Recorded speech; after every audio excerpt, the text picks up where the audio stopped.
Señoras y señores, muy buenas noches.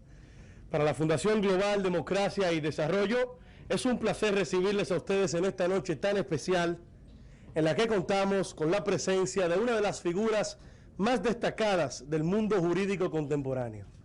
Estamos hablando del ex magistrado de la Audiencia Nacional de España y actual asesor del Tribunal Penal Internacional de La Haya, el doctor Baltasar Garzón.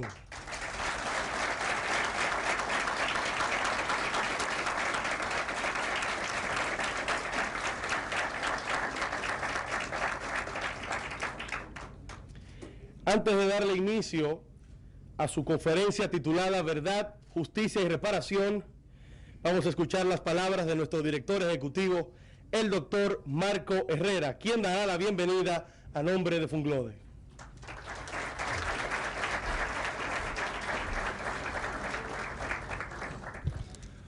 Muchas gracias. Muy buenas noches. Excelentísimo señor Presidente de la República, Presidente de Honor de la Fundación Global Democracia y Desarrollo, doctor Leonel Fernández. Doctor Mariano Germán Mejía, Presidente de la Suprema Corte de Justicia. Doctor Milton Ray Guevara, Presidente del Tribunal Constitucional de la República Dominicana. Doctor Reinaldo Pared Pérez, Presidente del Senado.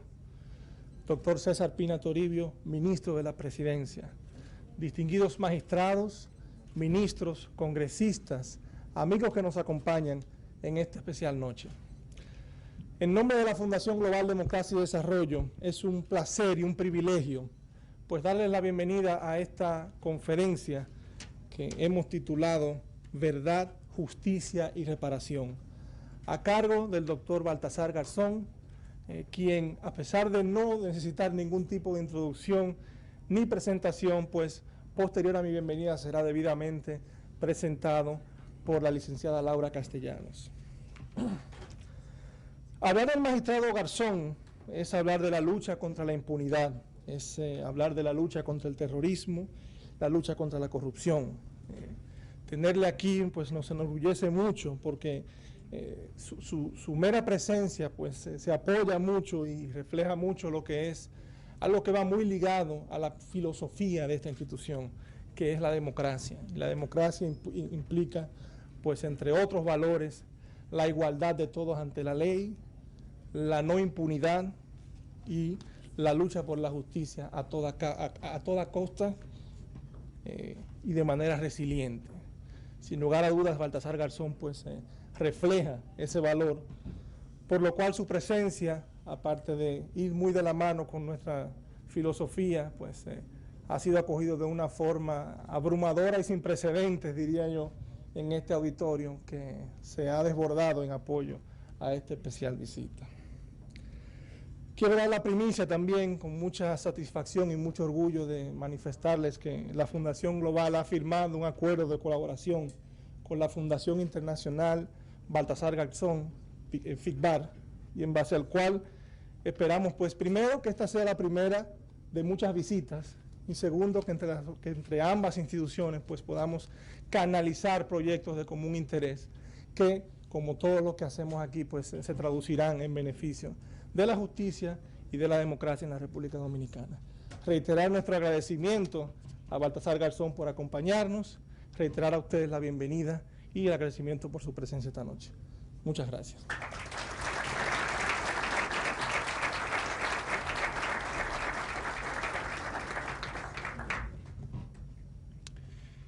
Y luego de las palabras de bienvenida de nuestro director ejecutivo, el doctor Marco Herrera, vamos a escuchar la intervención de la licenciada Laura Castellanos, quien es la coordinadora de la Unidad de Derecho del Centro de Estudio de la Democracia, quien presentará formalmente al doctor Baltasar Garzón.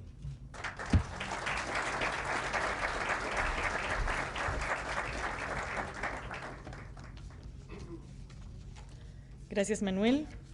Excelentísimo señor Presidente de la República y Presidente honorario de Funglode, doctor Leonel Fernández Reina.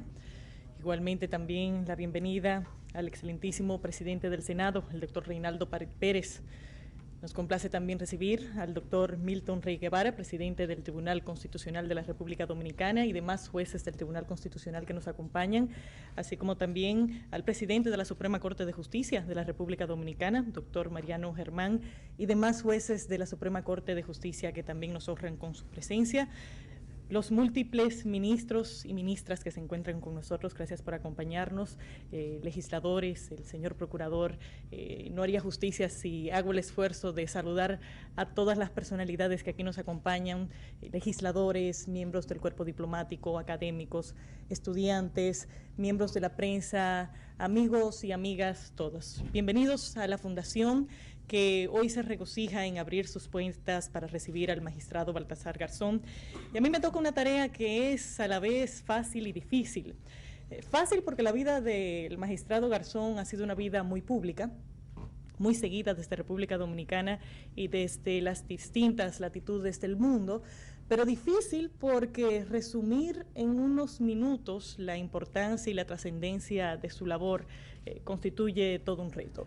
Y no le haría justicia si sencillamente me dedicara a enumerar los muchos méritos, los muchos logros y los muchos reconocimientos que ha acumulado a lo largo de su carrera, si no se pone en contexto cuál es el aporte sin parangón que ha realizado a un concepto con el que ya todos estamos familiarizados, pero que quizás a principios de los 90 resultaba casi una muestra sacada de tratados internacionales y de poesía internacionalista, pero que en la práctica encontraba muy poco espacio. Me refiero a la justicia universal.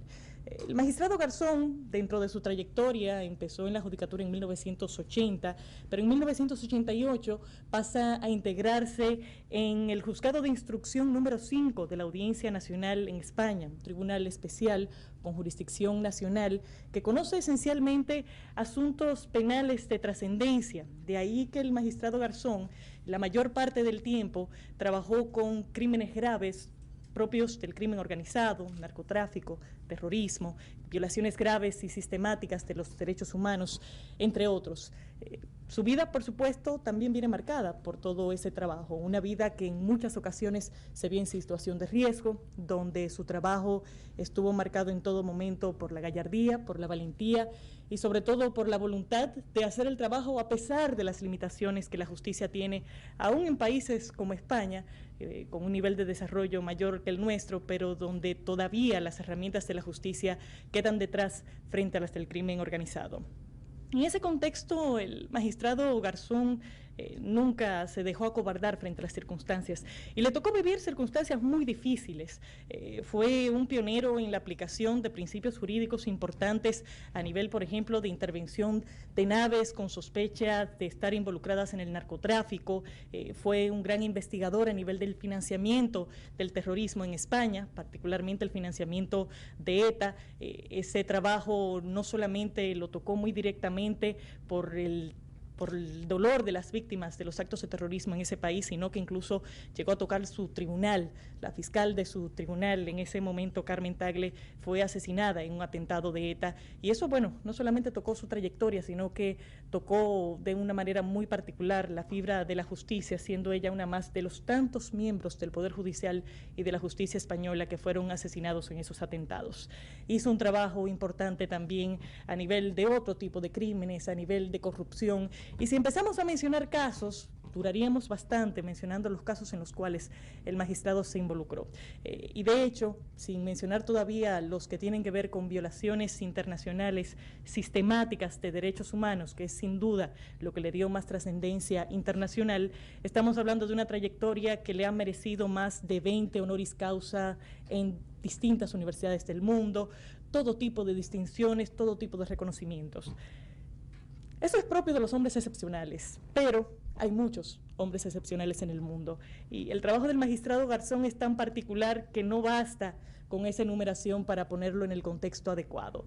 Hay que verlo dentro del contexto de lo que realmente el magistrado Garzón le aportó a la lucha de la impunidad a nivel internacional, que es el área en el cual rompió fronteras y marcó un antes y un después desde su posición en el Juzgado de Instrucción número 5 en España. Desde allí, desde Madrid, el magistrado Garzón tomó en sus manos una serie de principios que no eran nuevos, al contrario, eran principios que estaban desde hacía mucho tiempo aceptados y reconocidos en el derecho internacional, se habían aplicado ya en 1927 por la Corte Permanente de Justicia Internacional, sirvieron de base para los tribunales de Nuremberg, Israel los aplicó con el caso de Eichmann, en fin, no eran para nada nuevos, sin embargo, por la inercia, por el olvido y por las circunstancias que conocemos que rodean las situaciones de impunidad a todo lo largo y ancho del mundo, sencillamente no se aplicaban. Y el mérito sin parangón del magistrado Garzón es precisamente haberse atrevido a aplicar esos principios. Esos principios le permitieron que el 16 de octubre de 1998, él tomara una medida que fue sencillamente el paso siguiente a una serie de investigaciones que iban desde 1996 y se referían a los casos relacionados a las víctimas de las tiranías, las dictaduras militares en Argentina y en Chile que iniciaron en los años 70. Las víctimas de estos países iban pululando por los tribunales del mundo y por algunos países con los que tenían más vínculos por una razón muy sencilla. En sus países no tenían justicia, no tenían acceso a la justicia. Habían leyes que creaban una situación total de impunidad. En el caso de Argentina, por ejemplo, las leyes de obediencia debida, la ley de punto final, los indultos de Carlos Menem, y todo eso creaba una situación en la cual sencillamente las víctimas estaban desamparadas. El gran mérito del magistrado Garzón no es haber acumulado todos esos reconocimientos a los que hice referencia previamente. Su gran mérito es haber escuchado a las víctimas, y así mismo él lo plantea en su obra Un mundo sin miedo. Víctimas que estaban ahí, que hacían el esfuerzo a las puertas de muchos tribunales, pero que nunca eran escuchados. El magistrado Garzón escuchó en 1996 cuando inició las causas contra los militares argentinos. De hecho, Adolfo Silingo fue arrestado en Madrid, emitió 66 órdenes de arresto internacionales contra otros militares argentinos, y luego en el 98 entonces toma la decisión que trascendió el mundo y que cambió la lucha contra la impunidad de ahí en adelante. Dio la orden de arresto internacional en contra de Augusto Pinochet, que en ese momento se encontraba en Gran Bretaña por un problema de salud. El magistrado quizás en ese momento no estaba totalmente convencido de lo que estaba haciendo. De hecho, tengo entendido que ese fin de semana se fue para Jaén, su pueblo natal, sin esperar que hubiera mayor reacción de las autoridades británicas. Fue su sorpresa cuando efectivamente hubo una reacción.